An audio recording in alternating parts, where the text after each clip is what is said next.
राम राम विद्यार्थी मित्रांनो. चला, टीईटी साठी अति संभाव्य प्रश्न आपण घेऊन आलोय. अत्यंत महत्वाचे प्रश्न. असे प्रश्न जर आले तर आपला मार्ग जाता कामा नाही. मग लक्षात घ्या, आपल्याला टीईटी पास व्हायचे तर मराठीचे मार्क आपल्याला पैकीचे पैकी आले पाहिजे. आणि मराठी बरोबर जर आपण हिंदी विषय निवडला असेल तर किंवा इंग्रजी विषय निवडला असेल तर आपल्याला मराठी आणि इंग्रजीचे मार्क म्हणजे भाषा विषयाचे मार्क आपल्याला 50-55 पेक्षा जास्त असेल तर आपला 100% रिझल्ट येणार आहे. अन्यथा बाकीच्या घटकावर आपलं जास्त प्रभुत्व असणं गरजेचं आहे, नाहीतर मग भाषा तरी आपलं चांगलं असणं गरजेचं आहे. चला, पहिला प्रश्न घेऊन आलोय. काय? नयन कमल हे उघडीत हलके जागी हो जानकी. नयन कमल हे उघडीत हलके जागी हो जानकी. हे खालीलपैकी कोणत्या अलंकाराचे उदाहरण आहे? म्हणजे देह देवाचे मंदिर आता आत्मा परमेश्वर रूपक आहे. देह देवाचे मंदिर म्हणजे हा देह देवाचं मंदिर आहे आणि यामध्ये आत्मा जो आहे तो परमेश्वर आहे. म्हणजे मंदिर आणि देह हे वेगळे नाही तर एक रूप आहे, रूपक आहे. तसं रूपक अलंकार आहे. म्हणून या ठिकाणी नयन कमल हे उघडीत हलके जागी हो. नयन कमल म्हणजे या ठिकाणी रूपक अलंकार आहे. कोणता अलंकार आहे?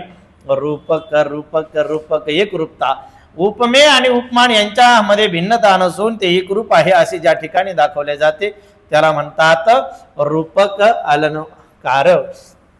म्हणजे आपल्याला हे डोक्यात ठेवायचं काय तर अलंकाराचे मुख्य 2 प्रकार पडतात. एकाला म्हटलं शब्द अलंकार, एकाला म्हटलं अर्थ अलंकार. शब्द अलंकार म्हटलं की शब्द अलंकाराचे 3 प्रकार पडतात. शब्द अधिक अलंकार, शब्दालंकार. शब्द अधिक अलंकार, शब्दालंकार. आणि शब्द अलंकाराचे किती प्रकार पडतात तर 3 प्रकार पडतात. कोणकोणते? अनुप्रास, अनुप्रास, यमक, यमक, श्लेष, श्लेष. अनुप्रास, यमक, श्लेष हे कशाचे प्रकार आहे? हे शब्द अलंकाराचे प्रकार आहे. आणि अलंकाराचे किती प्रकार पडतात? अलंकार. अलंकाराचे 2 प्रकार. एकाला म्हणलं शब्द अलंकार आणि एकाला म्हटलं अर्थ. अर्थ अर्थाधिक अलंकार, अर्थालंकार हे आहे 2 प्रकार. अर्थ अलंकार, शब्द अलंकार आणि अर्थ अलंकार. तर अर्थ अलंकाराचा प्रकार आहे रूपक.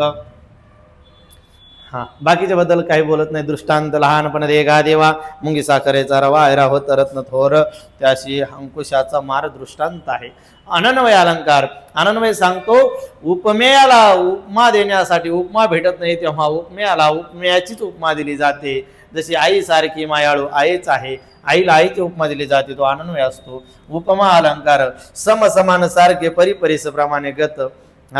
सम समान सारखे परिपरिस प्रमाणे गत हे शब्द आले की कोणता अलंकार असतो? उपमा अलंकार असतो. या ठिकाणी रूपक अलंकाराचे हे उदाहरण आहे. चला पुढे चला गुरुजी. दुसरा प्रश्न आहे, शब्द व त्या शब्दांचे लिंग यांच्या योग्य जोड्या ओळखा व अचूक गट निवडा. दगड. दगड नपुंसक लिंगी. आता दगड तो दगड म्हणतो आपण म्हणजे हे चुकीचं आहे. मांजर. मांजर ही जात आहे, ते मांजर आहे म्हणजे या ठिकाणी स्त्रीलिंग. मांजरीचं लिंग स्त्रीलिंग नव्हती, त्या ठिकाणी ते नपुंसक लिंग पाहिजे. म्हणजे हेही माझ्या हिशोबाने चुकीचं आहे.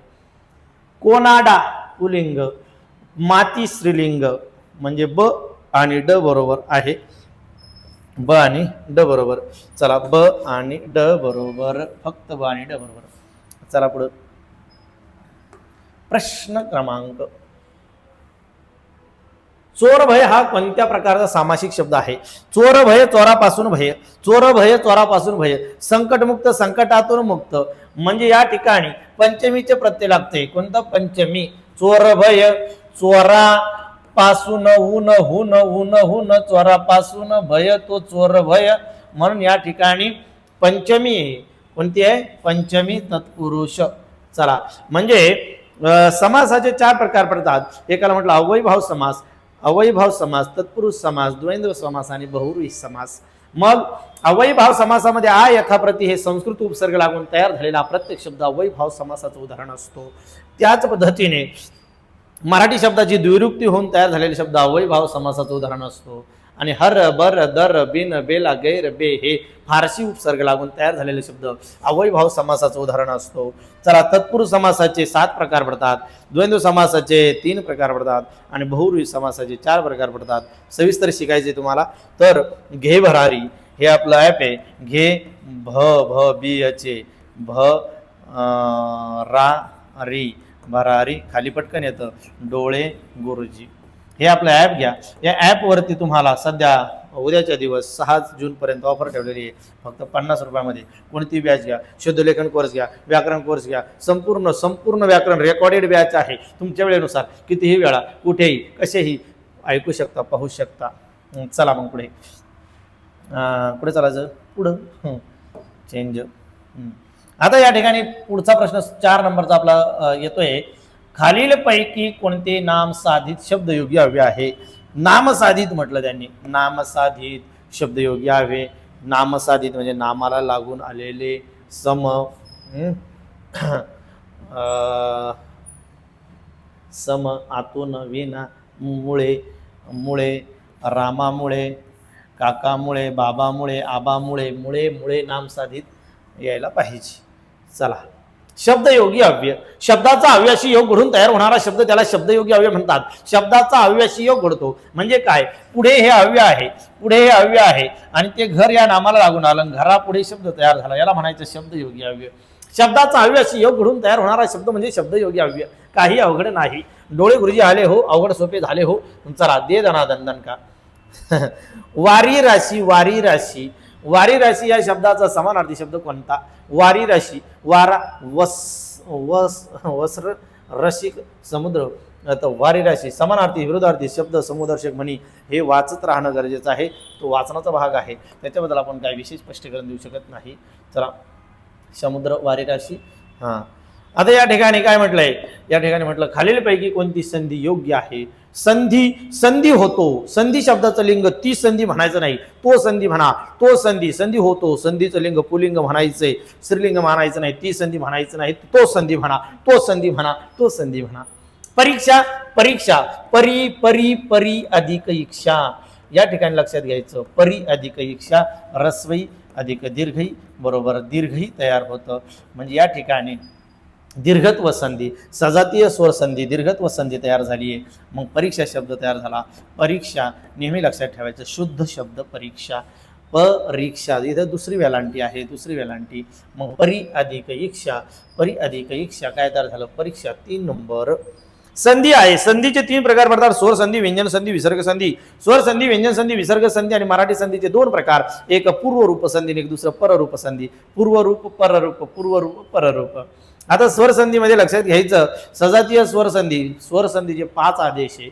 एकाला म्हटलं दीर्घादेश, गुणादेश, वृद्ध्यादेश, यनादेश आणि आयादी आदेश. 5 आदेशाची संधी होते. चला पुढच्या गावाला चला. खालीलपैकी कोणते अकर्मक क्रियापद नाही? म्हणजे बाकी सकर्मक पडले. आता हे क्रियापद दिले आपल्याला. पड नावाच्या धातूपासून पडलो, पडली, पडला, जाईल, आहे, दिला. मग आपल्याला पटकन काय करायचं? वाक्य लिहायचं. काय? पड धातूपासून तयार करायचं. राम खाली, पडला.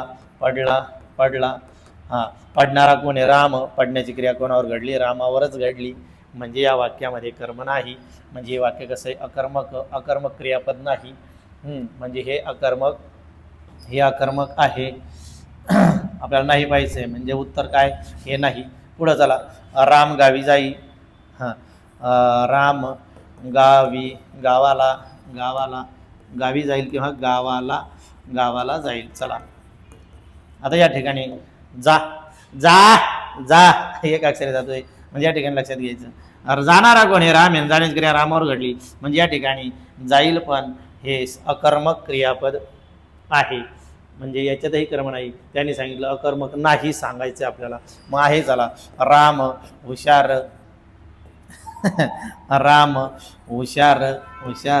आहे. असणारा कोण आहे? राम. असण्याची क्रिया रामावरच घडली. म्हणजे याही वाक्यात कर्म नाही. मग पुढचं वाक्य केलं. दिला. आपण म्हटलं तिने किंवा रामने पैसा रामाने पैसा दिला किंवा रामने पैसा दिला. दिला म्हटलं आपण, देणारा राम आहे, देण्याची क्रिया पैशावर घडली, म्हणजे या वाक्यामध्ये कर्म आहे, अकर्मक क्रियापद नाही. म्हणजे हे आपलं उत्तर आहे दिला दिला दिला दिला दिला. खेळ आहे तो, बाकीची वाक्यात येत नाही, म्हणून दिला हे सकर्मक क्रियापद आहे, म्हणजे अकर्मक ते नाही. दे धनादन दन का, डोळे गुरुजी आले हो, अवघड सोपे झाले हो, आनंदाने हसत खेळत नाचत शिका, ताण घेऊ नका. आता भरपूर शिक्षकांना प्रश्न पडला, मला आजच एका शिक्षकांचा फोन आला, सर माझी 22 वर्ष सेवा झाली, आता मी कसा अभ्यास करू, मी कसं पास होऊ, काय होईल, काही नाही होणार. म्हणलं काही ताण घेऊ नका, वाचत राहा वाचत राहा वाचत राहा, पास होणार तुम्ही. शिवाजी महाराज छत्रपती झाले, या वाक्यातील छत्रपती हा शब्द कोणत्या प्रकारचा आहे? आता या ठिकाणी शिवाजी महाराज, छत्रपती शब्द जर आपण काढून टाकला, शिवाजी महाराज झाले, शिवाजी महाराज झाले, शिवाजी महाराज झाले, वाक्य पूर्ण होत नाही. वाक्याला पूरक पोषक वातावरण निर्माण करण्याचं, पूर्ण करण्याचं काम कोणता शब्द करतो? छत्रपती. म्हणजे शिवाजी महाराज छत्रपती झाले. मग आता या ठिकाणी ते विधान पूर्ण करण्याचं काम करतं, म्हणून त्याचं नाव विधान पूरक आहे. वाक्य पृथक्करणामध्ये आपल्याला लक्षात घ्यायचं आहे, वाक्य पृथक्करणाचे दोन भाग पडले, एक उद्देश विभाग आणि एक विधेय विभाग. उद्देश विभाग, विधेय विभाग, उद्देश विभाग, विधेय विभाग. उद्देश विभागामध्ये काय येतं तर उद्देश जे आहे चला उद्देश, उद्देश विभाग याच्यामध्ये काय येतं, याच्यामध्ये येतं 1 नंबर उद्देश येतं, काय येतं उद्देश, आणि 2 नंबर उद्देश विस्तार. खेळ संपला, एवढंच ह्याच्यामध्ये उद्देश आणि उद्देश विस्तार. दुसरा विभाग कोणता आहे? विधेय विभाग आहे. विधेय विभागात काय येतं? विधेय विभाग, विभाग. विधेय विभागात काय येतं तर विधेय विभागात येतं विधेय, विधेय विस्तार, विधेय, विधेय, विधेय विस्तार. हां सर गुरुजी तुम्ही लाल पेन नका वापरू, काळ्या पेच्या याच्यावरती पांढरा वापरा, आम्हाला दिसत नाही. हां असं होऊ शकतं खरं. चला मग आता लक्षात आलं माझ्या, लवकर नाही आलं तुमच्या. इथं काय विधेय, विधेय विस्तार, त्यानंतर कर्म, कर्म विस्तार, कर्म, कर्म विस्तार, कर्म विस्तार, कर्म विस्तार, विस्तार, आणि विधानपूरक, विधानपूरक. अशा पद्धतीने एवढे घटक येतात कशामध्ये? वाक्य पृथक्करणामध्ये. चला पुढे, याचं उत्तर काय? मग याचं उत्तर आहे विधानपूरक. बाकीच्या पूरकाची माहिती तुम्हाला शिकायची तर यूट्यूबला पण दिलंय आणि आपल्या चॅनलवर पण दिलेलं आहे.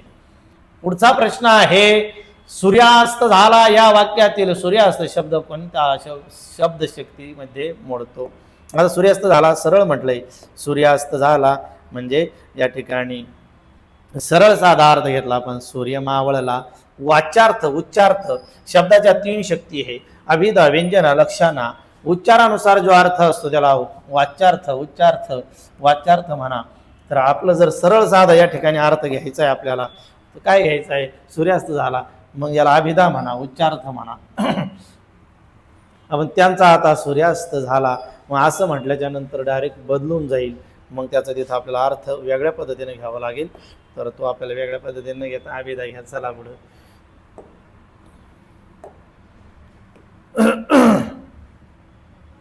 प्रश्न क्रमांक 10, खालीलपैकी अर्थहीन सहाय्यक क्रियापद कोणते?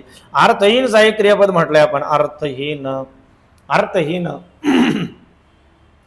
मग आता या ठिकाणी कर जा हो, कर जा हो, हो कर जा हो सहाय्य करतात. दे हे अर्थहीन नाही, देत उत्तर यायला पाहिजे. तर या ठिकाणी हे अर्थहीन आहे, अर्थहीन सहाय्यक क्रियापदे कोणते? अर्थहीन सहाय्यक क्रियापद कोणते? खालीलपैकी अर्थहीन सहाय्यक क्रियापद. अर्थहीन सहाय्यक, अर्थहीन येते. चला याच्याबद्दल तुम्हाला जर काही शंका वाटली तर आपण याच्याबद्दल नंतर चर्चा करूया. तो खूप मोठा भाग आहे क्रियापदाचा. चला, खालीलपैकी कोणत्या दंत तालव्याचे उदाहरण मराठीत आढळत नाही? दंत तालव्य म्हटलंय आपल्याला.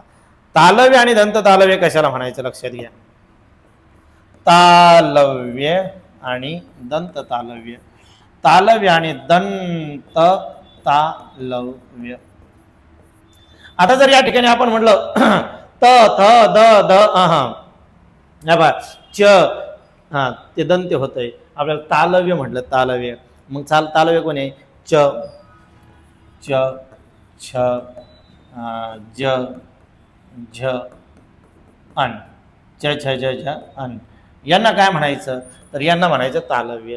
मग दंत तालव्य म्हणताना आणि तालव्य म्हणताना याच्या शेवटी य लावायचं आपल्याला च, याच्या शेवटी काय लावायचं? च, अ लावायचंय. काय लावायचं? अ.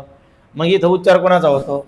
च मध्ये अ येतं, इथं या छ मध्ये येत नाही. मग ज मध्ये अ येतं, झ मध्ये येतं. हे तर मग इथं कोण दिलं आपल्याला?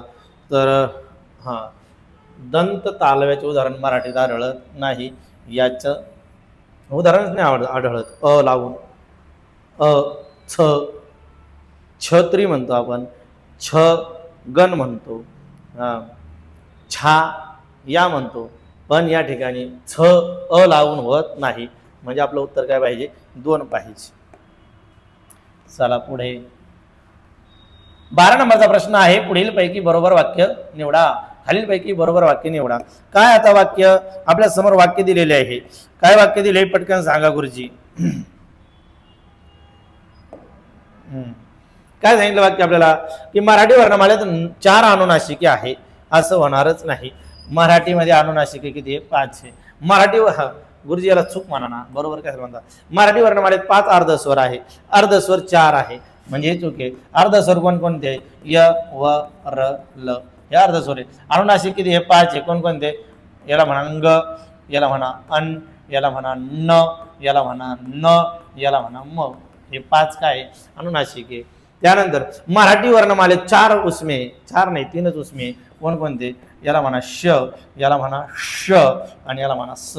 हे 3 उसमे. हे चुकीचं आहे. मराठी वर्णमालेत 14 महाप्राण आहे. हे बरोबर आहे. मग आपलं उत्तर काय पाहिजे? हे चूक आहे. फक्त हे बरोबर आहे. महाप्राण ज्याच्या शेवटी हचा उच्चार होतो त्याला महाप्राण म्हणतात. मग महाप्राण कोणकोणते आहे? महाप्राण सांगा गुरुजी. मग इकडे लक्षात घ्या. महाप्राण ख छ, ख छ ठ थ फ, ख छ ठ थ फ, घ झ ढ ध आणि भ. घजड धब, खचड थप, घजड धब, खचड थप, घजड धब. हे किती झाले? हे गुरुजी हे झाले 10. आणि मग आणखी कोणतं आहे महाप्राण? तर हे जे 3 आहे यांना पण महाप्राण म्हणतात. श श स जे उसमे त्यांना पण महाप्राण म्हणतात. आणखी एक राहिला गुरुजी, मग कोणता? ह. म्हणजे हे 10 आणि हे 3 13 आणि 1 14. मग वर्णमालेत किती आहे? महाप्राण वर्ण किती आहे? 14. चला वर्ण किती विचारलात? किती सांगायचे? 52 वर्ण सांगा. वर्णाचे प्रकार जर विचारले किती सांगा? 3 सांगा. स्वर, स्वरादी, व्यंजने. स्वर जर विचारले किती सांगायचे? स्वर विचारले तर 14 सांगा. स्वरादी विचारले किती सांगायच्या? 2 सांगायच्या. व्यंजन विचारले किती सांगायचे? 34 सांगायचे. विशेष संयुक्त व्यंजन विचारले किती सांगायचे गुरुजी? विशेष संयुक्त व्यंजने 2 क्ष आणि नियम. आता अत्यंत महत्त्वाचा प्रश्न दिसतोय. अष्टभुजा हा शब्द खालीलपैकी कोणती विभक्ती आहे? अष्टभुजा या शब्दाची विभक्ती. आता सामासिक शब्दाची विभक्ती आपल्याला जर ओळखायची असेल ना, तर सामासिक शब्दाची विभक्ती कशी ओळखायची असते? तर सामासिक शब्दाचा विग्रह करायचा. ग आपण समजा या ठिकाणी म्हटलं गजानन, म्हटलं काय म्हटलं? गजानन. आपल्याला जर विचारलं गजानन शब्दाची विभक्ती ओळखा, मग काय करायचं?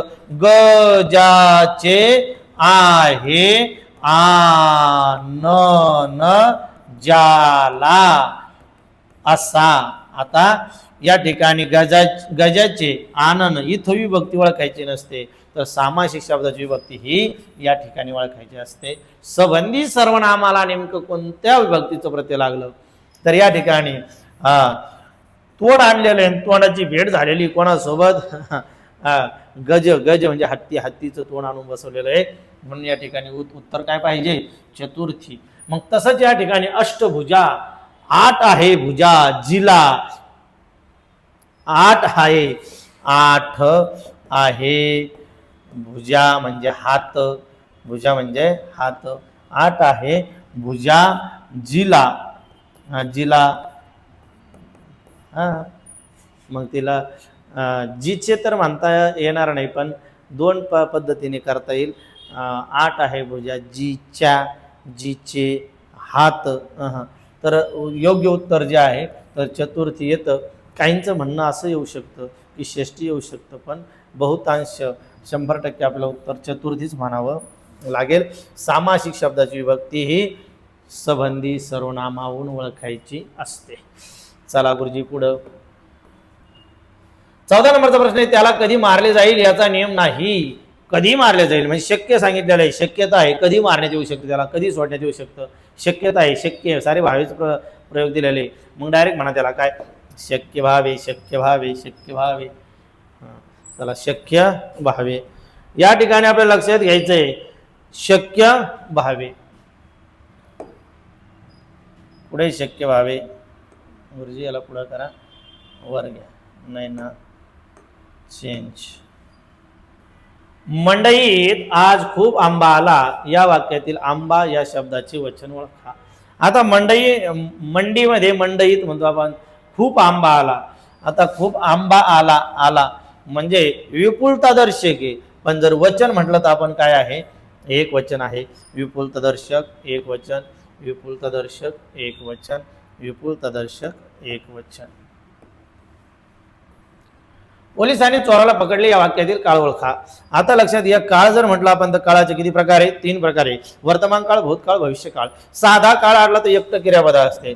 जेव्हा एकच क्रियापद असते, एकच क्रियापद असते, एकच क्रियापद म्हणजे गुरुजी एकच क्रियापद असते म्हणजे साधे क्रियापद असते. साधे क्रियापद एक म्हणजे कोणते, साधे. साधे क्रियापद असते म्हणजे एकच कसे. आता या ठिकाणी बघा, आपण म्हणलं राम आंबा, आंबा खातो, राम आंबा खातो, राम आंबा, रामने आंबा खाल्ला, रामने आंबा खाल्ला. आणि या ठिकाणी आपण म्हणलं राम आंबा, रामने आंबा खाल्ला, राम आंबा खाईल, राम आंबा खाईल. आता या ठिकाणी लक्षात घ्या, आपल्या डोक्यात काय येत आहे, पटकन येत आहे की एकटं साधं क्रियापद आहे. साधं क्रियापद आहे म्हणजे या ठिकाणी आपल्या डोक्यात आलं पाहिजे, एकटं क्रियापद असलं तर त्याला साधा काळ म्हणायचं. हा साधा वर्तमान काळ आहे, हा साधा भूतकाळ आहे, हा साधा भविष्यकाळ आहे. आणि मग इतर जे क्रियापद आहे कोणते, पूर्ण असेल, रीती असेल, याच्यामध्ये संयुक्त क्रियापद असतं. संयुक्त क्रियापद हा खात आहे, चालत आहे, पळत आहे, झोपत आहे, खेळत आहे, रडत आहे, असं जेव्हा असतं तेव्हा ते काय असतं, संयुक्त क्रियापद असतं. संयुक्त क्रियापदाचं मग चालू असेल, पूर्ण असेल आणि रीती असेल, पण साध्यामध्ये एकच असतं. चला पुढे, खालील पर्यायातील गटाबाहेर शब्द असलेली पर्याय उत्तर कोणते. गटाबाहेरचं सांगितलं त्यांनी आपल्याला. काय सांगितलं गटाबाहेरचं, च पुढे सुद्धा ना, च सुद्धा ना, च. हा आता या ठिकाणी लक्षात घ्या, हे च शुद्ध आणि ना हे जे आहे ते शुद्ध शब्दयोगी अव्यय आहे. कोणते आहेत, शुद्ध शब्दयोगी अव्यय. कोणते अव्यय, शुद्ध शब्दयोगी अव्यय. म्हणजे शुद्ध शब्दयोगी अव्यय म्हणजे काय, तर ज्यांचा जे लावल्याच्या नंतर शब्दामध्ये सामान्य रूप होत नाही. काय होत नाही, सामान्य रूप, त्याला काय म्हणायचं, शुद्ध शब्दयोगी अव्यय. 18 नंबरचा प्रश्न आहे, तुम्ही व्यर्थ भांडू नका यातील व्यर्थ हा शब्द कोणती क्रियाविशेषण अव्यय आहे. व्यर्थ, व्यर्थ, व्यर्थ, व्यर्थ, व्यर्थ सातत्यदर्शक, रीतिवाचक, स्थलवाचक, परिमाणवाचक, रीतिवाचक. चला या ठिकाणी लक्षात घ्यायचं आपल्याला, क्रियाविशेषण अव्ययाचे किती प्रकार पडतात. क्रियाविशेषण अव्ययाचे किती प्रकार पडतात, तर क्रियाविशेषण अव्ययाचे मुख्य 2 प्रकार पडतात. एकाला म्हटलं अर्थमूलक, एकाला म्हटलं स्वरूपमूलक. अर्थमूलकचे किती प्रकार पडतात, 6. काल, स्थल, रीती, संख्या, प्रश्न, निषेध. काल, स्थल, रीती, संख्या, प्रश्न, निषेध. काल, स्थल, रीती, संख्या, प्रश्न आणि निषेध. घुसलं का डोक्यामध्ये. चला या ठिकाणी 19 नंबरचा प्रश्न आहे. 19 नंबरचा प्रश्न काय सांगतोय आपल्याला, 19 नंबरचा प्रश्न असा आहे, प्रखर या शब्दाचा विरुद्धार्थी असणारा शब्द कोणता. प्रखर, कडक, मऊ, सौम्य, उदार. तर प्रखर या शब्दाचा विरुद्धार्थी शब्द काय आहे, तर सौम्य आलं पाहिजे. काय आलं पाहिजे, सौम्य. म्हणजे समानार्थी, विरुद्धार्थी, समुदर्शक, मणी हे शब्द आपल्याला कंटिन्यू वाचत राहायचं आहे. पुष्कळ द्रव्य मिळणे या अर्थाचा वाक्प्रचार खालीलपैकी कोणता. द्रव्य मिळणे, पैसा, धन, दौलत मिळणे, याला काय म्हणायचं, पुष्कळ द्रव्य मिळणे. मग आता या ठिकाणी पुष्कळ द्रव्य मिळणे, आकाश ठेंगणे होणे, मोक्ष मिळणे, उखळ पांढरे होणे, घागरगडचा सुभेदार होणे, तर या ठिकाणी उत्तर काय पाहिजे, तर उखळ पांढरे होणे. उखळ पांढरे होणे म्हणजे काय, तर खूप धन लाभ होणे, खूप संपत्ती मिळणे, त्याला म्हणतात उखळ पांढरे होणे. पण आपण चुकीने एखाद्या वेळेस म्हणतो तुझं उखळ पांढरं हो, म्हणजे तू सत्यानाश हो, असा अर्थ आपल्या डोक्यात असतो, पण तसा त्याचा अर्थ नाही. उखळ पांढरे होणे म्हणजे धन संपत्तीचा लाभ होणे, पुष्कळ द्रव्य मिळणे. आपल्या उलटच येत. चला, बोधपर वचन या शब्द समूहासाठी दिलेला शब्द ओळखा. बोधपर, मग त्याला आपण काय म्हणतो, सुभाषित, सुविचार, ब्रीदवाक्य, सारांश, सुभाषित म्हणतो आपण. बोधपर काय आहे, सुभाषित. सुभाषित या ठिकाणी लक्षात घ्यायचंय. 22 नंबरचा प्रश्न आहे, इत्यादी हे कोणत्या संधीचे उदाहरण आहे. आता इत्यादी शब्द आपल्याला पाहायचा बरं का. इति अधिक आदी म्हटलंय आपण. इत्यादी म्हणजे काय घडतं, इति अधिक आदी. या ठिकाणी घडलं काय, तर या ठिकाणी ई आणि हा कोण आहे, आ यांचा तयार होतो या, आणि मग शब्द तयार होतो काय, इत्यादी. म्हणजे काय झालं, अ आणि ई काय स्वर आहे, म्हणून तिला काय म्हणायचं, स्वरसंधी. हा कोण आहे, हा तर स्वरसंधीचं उदाहरण आहे. यनादेश स्वरसंधी. कोणती संधी आहे, यनादेश स्वरसंधी. आता पुढचा प्रश्न आहे किती नंबरचा, 23 नंबरचा. दादोबा पांडुरंग तरखडकर यांना मराठी भाषेचे पाणिनी असे कोण म्हणतात. तर दादोबा पांडुरंग तरखडकर यांनी मराठी भाषेचं पहिलं पुस्तक लिहिलं. म्हणजे त्यांच्या आधी जे पुस्तक लिहिलं गेलं ते विल्यम कॅरी या लेखकाने इंग्रजी भाषेत लिहिलं होतं, मराठी व्याकरणाचं. त्यांनी मग जे पुस्तक लिहिलं दादोबांनी, ते पुस्तक एकदम सुंदर आणि जे नावरूपाला आलं. मग त्यांना काय म्हटलं, पाणिनी. पाणिनी कोण होते, तर पाणिनी हे संस्कृत व्याकरणकार होते, पहिले संस्कृत व्याकरणकार पाणिनी. मग त्यांच्या नावाची उपमा दिली दादोबांना. कोणी दिली, लोकहितवादी यांनी दिलेली आहे. चला पुढे 24 नंबरचा प्रश्न तुमच्या समोर घेऊन आलोय, आणि तो प्रश्न काय आहे, शुद्ध शब्द ओळखा. आता शुद्ध शब्द ओळखायचा आपल्याला. अघोरी, अद्यावृत, वृत नाही अद्यावृत येते. अनुवंशिकता, आतताई, तर अनुवंशिकता हा या ठिकाणी शुद्ध शब्द आहे. शुद्ध शब्दावरती 100% एक प्रश्न असतो. शुद्ध शब्दावरती एक काय 100% 100% आणि 100% प्रश्न असतो. म्हणून या ठिकाणी आपल्या डोक्यात घ्यायचं आहे काय, शुद्ध शब्द काय, अनुवंशिकता. चला पुढचा प्रश्न तुमच्या समोर घेऊन आलोय. 80 ते 85 या म्हणीचा अर्थ खालीलपैकी कोणता आहे. आता या ठिकाणी आपल्याला पटकन सांगता आलं पाहिजे की नेमकं 80 ते 85 का म्हटलंय. तर 80 ते 85 का म्हणतात, तर योग्य आर्थिक नियोजन नसणे, मनात वेगळे व बाहेर वेगळे बोलणे, अतिशयोक्ती करणे, कामापेक्षा जास्त बढ्या मारणे. तर म्हणजे 80 रुपये खिशात येतो तुझ्या आणि 85 रुपये खर्च केला तू, म्हणजे तुझं योग्य आर्थिक नियोजन नाही, अजिबात आर्थिक नियोजन नाही तुझं. मग त्याचं पाहिजे 1 नंबर. या ठिकाणी तुम्हाला लक्षात यायला पाहिजे की आपल्याला म्हणी कंटिन्यू वाचायच्या आहे. चला, म्हणी आपल्याला कंटिन्यू वाचायच्या आहे. चला, या ठिकाणी तुम्हाला आर्थिक नियोजन नसल्यामुळे असं घडलेलं आहे. 24-25 ओके. प्रश्न या ठिकाणी आपले संपलेले. जर तुम्हाला या ठिकाणी संपूर्ण व्याकरण बॅच घ्यायची असेल तर घे घे भरारी डोळे गुरुजी हे आपलं ॲप आहे. हे ॲप घ्या. हे ॲप घेतलं तुम्ही तर 100% तुम्हाला पैकीच्या पैकी मार्क मिळतील. या ठिकाणी आपण थांबू. सर्वांना जय हिंद, जय भारत, जय महाराष्ट्र.